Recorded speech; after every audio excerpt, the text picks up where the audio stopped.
Hey guys, it's Kyra from KyraWilliamsFitness.com, and today we are doing a twisted V-up.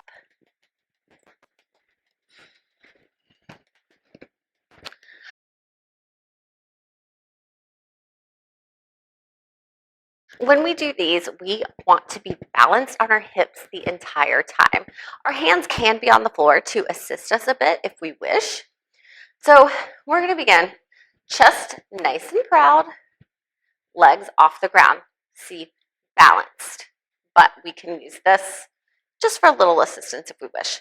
So we're going to extend the lower body out, upper body towards the floor as well. And then when we come up, we're going to bring the knees off to one direction. Getting a little bit of oblique here in this crunch. Again, hands by the sides, or we can even use the hands behind the knees to make this a little bit easier too. So for more core building exercises like this, sign up for online personal training at KyraWilliamsFitness.com.